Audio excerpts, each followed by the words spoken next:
Dear friends, आप मेरे channel पर पहली बार आए हैं तो प्लीज़ मेरे चैनल को ज़्यादा से ज़्यादा सब्सक्राइब कीजिए, लाइक कीजिए, कमेंट कीजिए, शेयर कीजिए। शुक्रिया।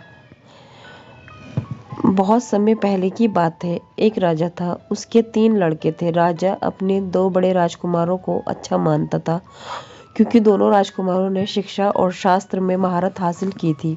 सबसे छोटे राजकुमार को राजा निकम्मा और बेवकूफ़ समझता था। राजा एक बहुत बड़े महल में रहता था। महल के पास में ही एक बहुत सुंदर बगीचा था। बगीचे में अनेक प्रकार के पेड़, फूल और जड़ी बूटियां लगी रहती थी। परंतु बगीचे की खास बात यह थी कि उसमें एक सेब का पेड़ भी था। सेब के पेड़ में सोने के सेब लगते थे। राजा ने सोने के सेब पेड़ को चारों ओर से चोरों से बचाने के लिए वहां चौकीदार पहरे पर लगाए थे। एक दिन की बात है, जब चौकीदार पेड़ों पर लगे सोने के सेबों की गिनती कर रहा था, तब गिनती में उनमें से एक सेब कम होता है। वह दोबारा गिनती करता है, फिर भी एक सब सेब कम होता है। वो समझ जाता है कि सेब चोरी हो गया है। वो बगीचे से सीधे महल में पहुंचता है और राजा को सारी बात बताता है।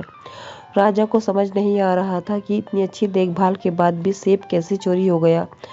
राजा ने आदेश दिया कि जो व्यक्ति उस चोर को पकड़ेगा, राजा उसे इनाम देगा। राजा ने सेब के पेड़ की देखभाल की जिम्मेदारी अपने बड़े बेटे अर्थात बड़े राजकुमार को दी। अगली रात सेब के पेड़ की पहरेदारी बड़ा राजकुमार करने लगा, लेकिन कुछ देर बाद उसे नींद आ गई। सुबह को जब सेबों की गिनती हुई, फिर उसमें से एक सेब चोरी हो गया। बड़े राजकुमार ने यह बात राजा को बताई। राजा को उसकी बात सुनकर बहुत दुख हुआ। राजा ने पेड़ की जिम्मेदारी मंझले राजकुमार अर्थात अपने दूसरे बेटे को सौंपी। अगली रात दूसरा राजकुमार सेब के पेड़ की पहरेदारी करने लगा, किंतु दूसरे राजकुमार को भी रात में नींद आ गई। जब सुबह सोने के सेबों की गिनती हुई तो इस बार भी एक और सेब चोरी हो गया। राजा को कुछ समझ नहीं आ रहा था कि आखिर पहरेदारी के बाद भी चोरी चोरी में कामयाब कैसे हो रहा है। राजा बहुत चिंतित था। वह दरबारियों से परामर्श ले रहा था। तभी सबसे छोटे राजकुमार ने कहा कि वह सेब के पेड़ की निगरानी करेगा। राजा उसकी बात सुनकर बोले कि तुम से भी समझदार लोग ये पता नहीं लगा पाए कि चोरी कौन कर रहा है, तो तुम तो बेवकूफ़ हो। तुमसे हमें कोई आशा नहीं है। तुम यहाँ से जाओ और कुछ काम करो। परंतु राजकुमार नहीं माना। उसने राजा से गुहार लगाई कि उसे एक मौका दिया जाए। अंत में राजा राजी हो गया। राजा का आदेश मिलते ही छोटा राजकुमार रात को पेड़ की पहरेदारी करने लगा। उसने तय किया कि वह किसी भी हाल में चोर को पकड़ेगा ही। जैसे ही आधी रात हुई, राजकुमार ने देखा कि एक सोने की चिड़िया पेड़ की ओर आ रही है। चिड़िया जैसे ही पेड़ के नज़दीक पहुंची, राजकुमार चौकन्ना हो जाता है।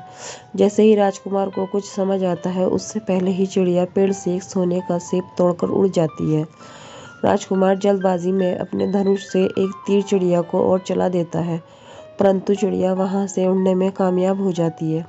राजकुमार के तीर चलाने से चिड़िया एक सोने का पंख नीचे जमीन पर गिर जाता है, जिसे राजकुमार उठा लेता है। अगली सुबह राजकुमार हाथ में पंख को पकड़कर राजा को सौंपता है और रात की पूरी घटना की जानकारी देता है। राजा सोने की चिड़िया का पंख देखकर बोलते हैं कि जब उस चिड़िया का पंख इतना खूबसूरत है, वह चिड़िया कितनी खूबसूरत होगी। तुरंत चिड़िया को पकड़ने का आदेश देता है। सबसे पहले बड़ा राजकुमार चिड़िया को पकड़ने के लिए चल पड़ता है। वो चलते चलते एक जंगल में पहुंच जाता है। जंगल में एक पेड़ के नीचे एक लोमड़ी आराम कर रही थी। राजकुमार उसे देखते ही अपने धनुष से बाण चलाने लगता है। तभी लोमड़ी राजकुमार से बोलती है, मुझे मत मारो। मुझे पता है तुम सोने की चिड़िया को ढूंढने निकले हो।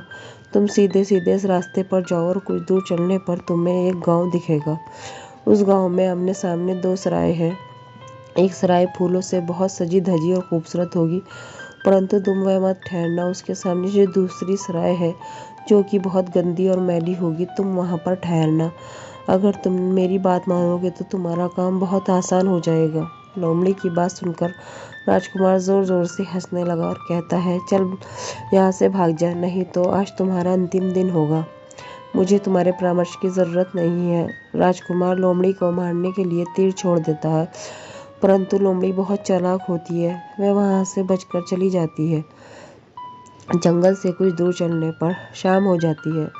राजकुमार को पास में एक गांव दिखाई देता है। वह गांव की तरफ चल पड़ता है। गांव में पहुंचने पर उसे आमने सामने दो सराय दिखती है। एक सराय बहुत गंदी सी थी, दूसरी सराय बहुत सजी धजी।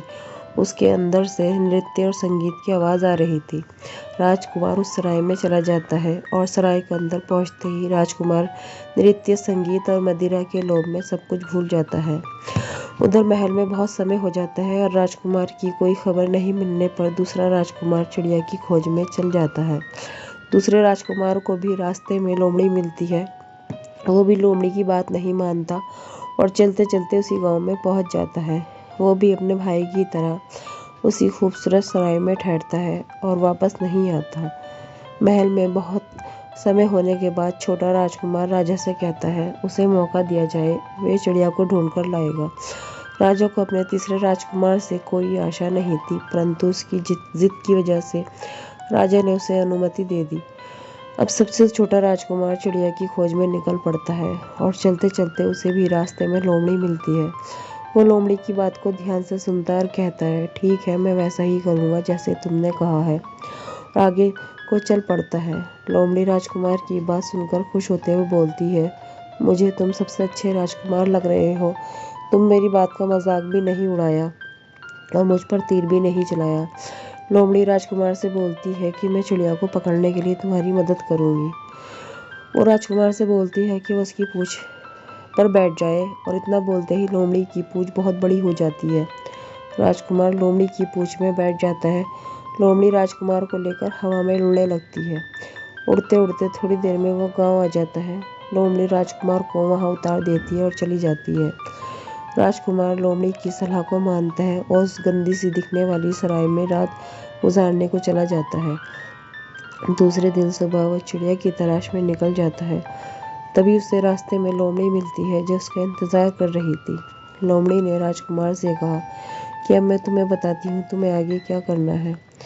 तुम सीधे चलते जाना, आगे जाकर तुमको एक बहुत बड़ा किला मिलेगा। उसकी पहरेदारी बहुत सारे सिपाही कर रहे होंगे। तुम उन सिपाहियों से मत डरना, बल्कि सीधे अंदर चले जाना, क्योंकि वह समय गहरी नींद में सो रहे होंगे। तुम आराम से अंदर चले जाना। चलते चलते तुम उस कमरे में पहुंच जाओगे जहां पर चिड़िया को रखा है। चिड़िया को एक लकड़ी के पिंजरे में रखा होगा और उसी कमरे में एक खाली सोने का पिंजरा भी रखा होगा। ध्यान रहे तुम चिड़िया को लकड़ी के पिंजरे के साथ ही बाहर लाना। अगर तुमने सोने के पिंजरे के बारे में सोचा तो तुम्हें पछताना पड़ सकता है। इसके बाद राजकुमार लोमड़ी की पूंछ पे बैठ जाता है। लोमड़ी से किले के पास छोड़कर लौट जाती है। राजकुमार जैसे ही किले के नजदीक पहुंचा, उसने देखा सचमुच में सब पहरेदार सो गए हैं। वह आगे किले के अंदर चले गया।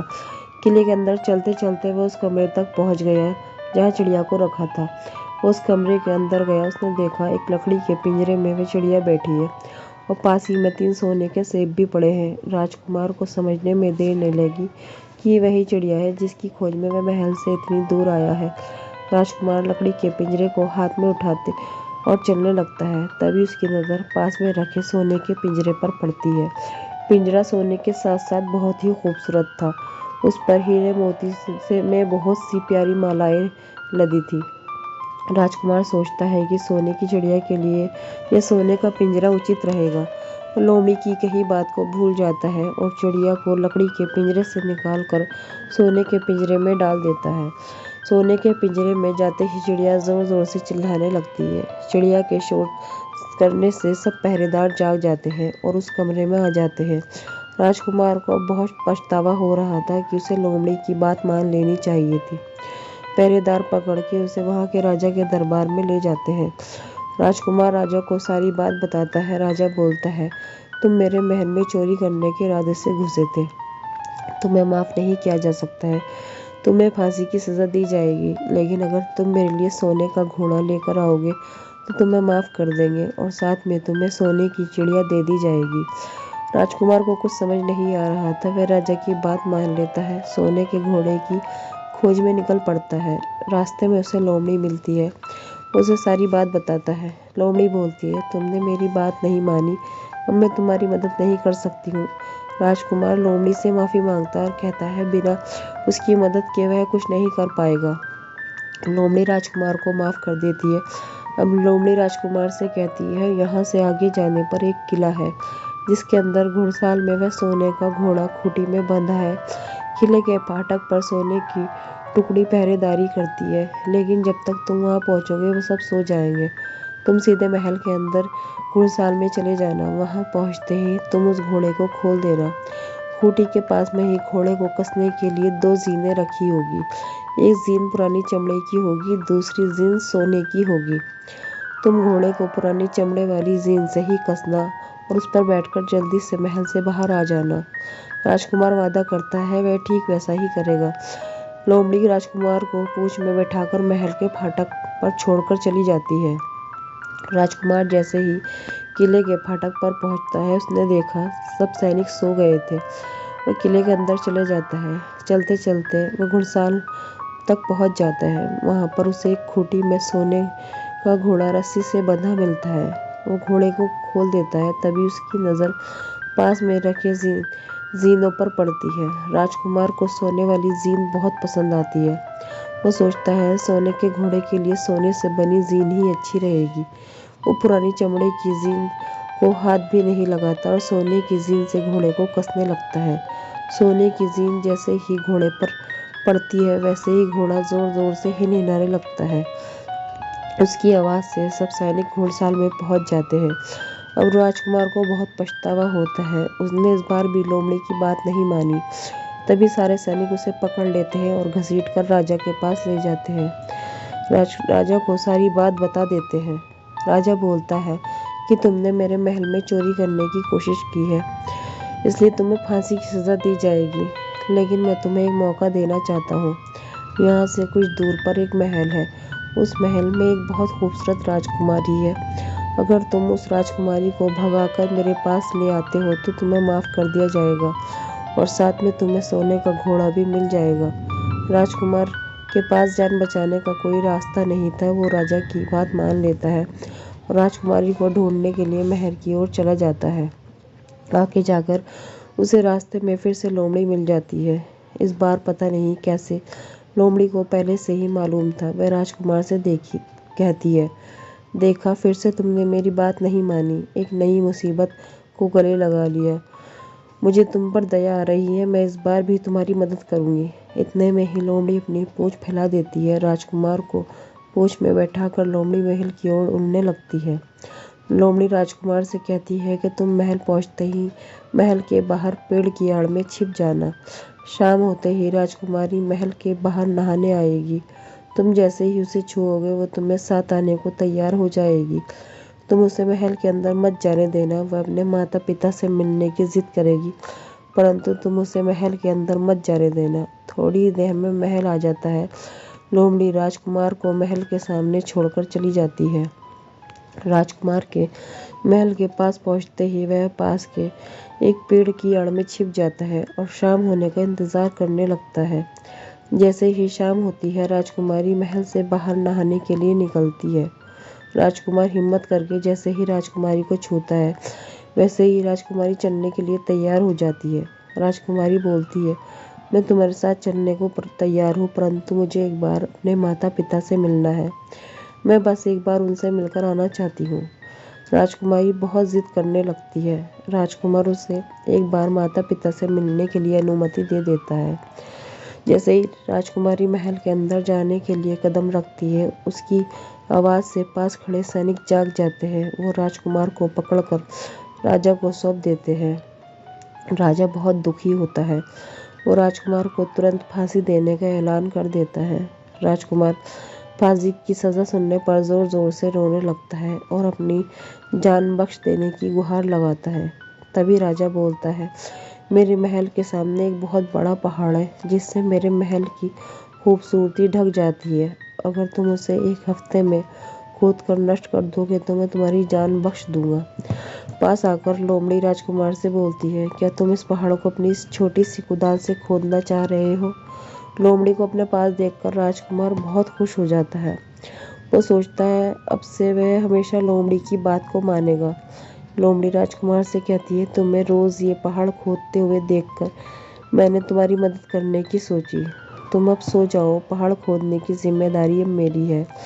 राजकुमार सो जाता है। सुबह उठकर देखता है वहाँ पर कोई पहाड़ नहीं रहता और महल भी बहुत खूबसूरत दिखने लगता है।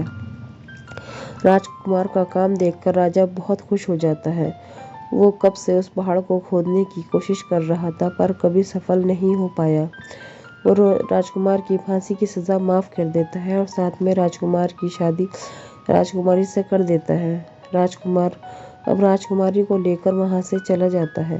रास्ते में उसे लोमड़ी मिलती है। लोमड़ी राजकुमार की शादी देखकर बहुत खुश हो जाती है।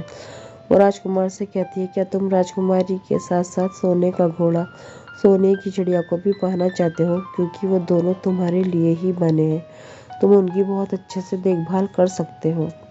राजकुमार बोलता है, पर यह कैसा संभव है? मैं तो ये लोमड़ी राजकुमारी भी उस राजा के लिए ले जा रहा हूँ। लोमड़ी बोलती है, नहीं राजकुमार, तुम ऐसा गलत काम कभी मत करना। ये तुम्हारी पत्नी है, इससे तुम्हारी शादी हुई है। मैं तुम्हें बताऊंगी आगे तुम्हें क्या करना है, जिससे तुम्हें सोने का घोड़ा और सोने की चिड़िया भी प्राप्त हो जाएगी।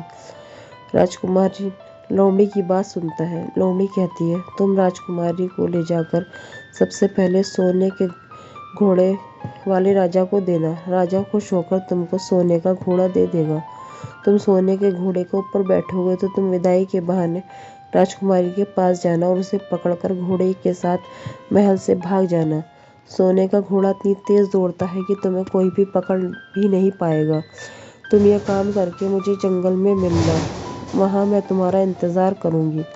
आगे की योजना हम बाद में बनाएंगे, पहले तुम इसे पूरा करो। राजकुमार ठीक वैसा ही करता है। वह राजकुमारी को सोने के घोड़े के राजा को सौंप देता है। राजा खुश होकर उसे घोड़ा देता है और जैसे ही राजकुमार घोड़े के ऊपर बैठता है, वह विदाई के बहाने राजकुमारी के पास आता है। राजकुमारी को पकड़कर वहाँ से भाग जाता है। सोने का घोड़े दोनों बहुत तेज से भागकर जंगल में लोमड़ी के पास पहुँच जाते हैं। लोमड़ी राजकुमार को देखकर बोलती है, ठीक इसी तरह तुम्हें सोने की चिड़िया भी मिल सकती है। राजकुमार लोमड़ी की योजना को गौर से सुनता है। लोमड़ी बोलती है कि अब तुम सीधे उस किले में जाओ जहाँ सोने की चिड़िया है। वहाँ का राजा तुम्हें सोने के घोड़े के बदले सोने की चिड़िया देगा, परंतु तुम घोड़े से नीचे मत उतरना। तुम राजा को बोलना, पहले वो उसके हाथ में वो लकड़ी का पिंजरा रखे जिसमें सोने की चिड़िया है। जैसे ही तुम्हारे हाथ में पिंजरा आएगा, तुम तुरंत वहाँ से घोड़े में सवार होकर भाग जाना। राजकुमार ठीक है लोमड़ी की योजना पर काम करता है। उस किले जाता है और वहाँ से वो लकड़ी के पिंजरे में रखी सोने की चिड़िया और सोने के घोड़े के साथ भाग जाता है। जंगल में उसे फिर से लोमड़ी मिलती है। लोमड़ी से कहता है, तुमने मेरी बहुत मदद की है, मैं तुम्हें इनाम देना चाहता हूँ। बताओ तुम्हें इनाम में क्या चाहिए? लोमड़ी बोलती है कि राजकुमार, इनाम के तौर पर तुम अपने धनुष के एक तीर मुझ पर चला दो। राजकुमार बोलता है, मैं भला तुमको क्यों मारूंगा? तुमने मेरी बहुत बार सहायता की है। लोमड़ी कहती है, ठीक है राजकुमार, पर मेरी दो बातों को गौर से सुनना। तुम कभी भी किसी पानी के कुएं की दीवार पर मत बैठना। ऐसे आदमियों पर अपना धन खर्च मत करना जिनको फांसी होने वाली हो। राजकुमार लोमड़ी से कहता है, तुम कभी कभी क्या बोलती हो? मेरी कुछ समझ में नहीं आता। मैं भला कुएं के पास क्यों जाऊंगा? अब राजकुमार लोमड़ी से विदा लेता है और घर की ओर चला जाता है। वो सोने के घोड़े पर बैठकर राजकुमारी और हाथ में सोने की चिड़िया के साथ बहुत तेजी से चलने लगता है। रास्ते में उसे वो गांव मिलता है जहाँ पर दो सराय थी। गांव में पहुँचते ही गांव वाले सुंदर सी राजकुमारी और घोड़े को देखने के लिए जमा हो जाते हैं। राजकुमार वहाँ से निकलने वाला ही होता है कि तभी उसे पास में कुछ भीड़ दिखती है। वो भीड़ के करीब पहुँचता है तो वहाँ पर दो आदमियों को फांसी की सज़ा दी जा रही होती है। वो दोनों राजकुमार के भाई होते हैं। वो दोनों तब से उस सजी धजी सराय में रह रहे थे और वहाँ पर बहुत बुरे कामों में लिप्त हो गए थे। वे वहाँ पर जुआ खेलने लगे थे। उन्होंने बहुत लोगों से और गाँव वालों से उधार भी ले लिया था। इसी कारण गाँव वाले उनको फांसी देने जा रहे थे। राजकुमार अपने भाइयों को पहचान लेता है। वो गाँव वालों को धन देकर उन्हें छुड़ा लेता है। अब वो अपने भाइयों और राजकुमारी, घोड़े और चिड़िया के साथ घर को रवाना हो जाता है। रास्ते में एक जगह पर राजकुमार कुछ देर आराम के लिए रुकता है। वो इतने दूर के सफ़र में थक गया था। वहीं पास में कुआं था। राजकुमार टहलते टहलते उसकी दीवार पर बैठ जाता है। उतने में ही उनके भाइयों को मौका मिल जाता है। दोनों भाई राजकुमार को कुएं में धक्का दे देते हैं। राजकुमार कुएं में गिर जाता है। दोनों भाई राजकुमारी सोने का घोड़ा, सोने की चिड़िया को लेकर अपने राज्य में पहुंच जाते हैं। राजा दोनों राजकुमारों को देखकर बहुत खुश होता है। राजकुमार राजा को अपनी झूठी गुणगान करने लगते हैं। वो राजा से कहते हैं कि वो सोने की चिड़िया के साथ साथ ये प्यारी सी राजकुमारी या सोने का घोड़ा भी ले आए। राजा बहुत खुश होता है, परंतु राजकुमारी बहुत दुखी होती है।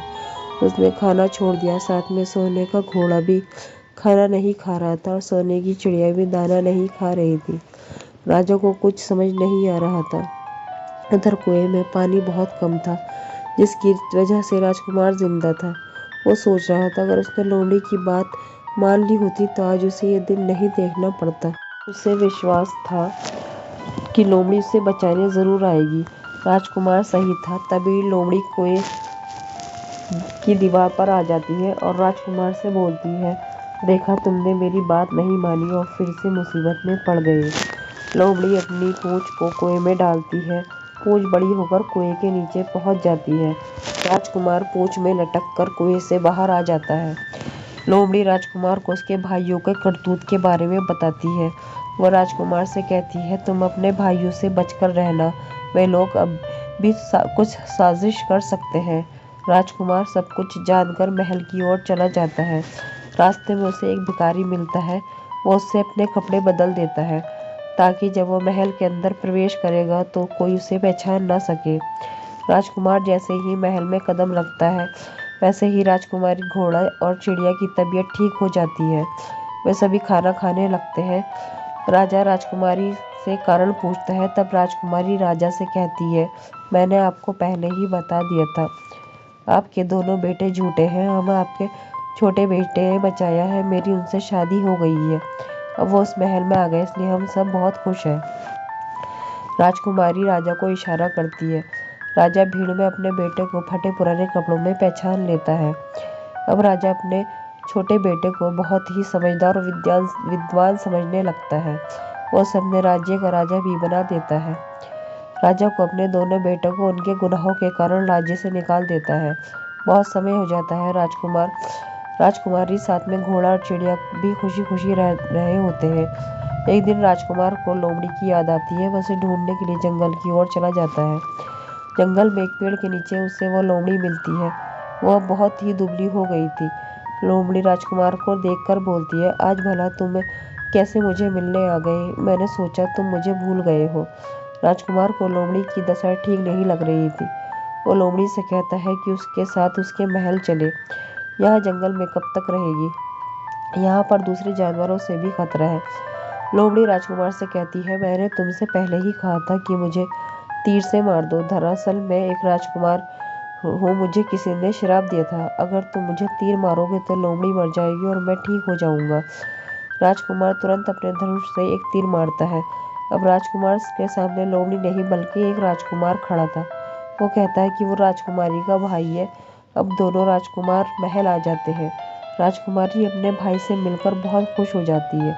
अब सब लोग बड़े प्यार से महल में रहने लगते हैं। फ्रेंड्स, अगर आपको मेरी कहानी पसंद आई है तो प्लीज़ मेरे चैनल को ज़्यादा से ज़्यादा सब्सक्राइब कीजिए, लाइक, शेयर और कमेंट कीजिए। और मेरी कहानी प्लीज़ शुरू से आखिर तक सुनिए। जो मेरी कहानी है पहले की, वो भी सुनिए प्लीज़। शुक्रिया। अल्लाह हाफिज़।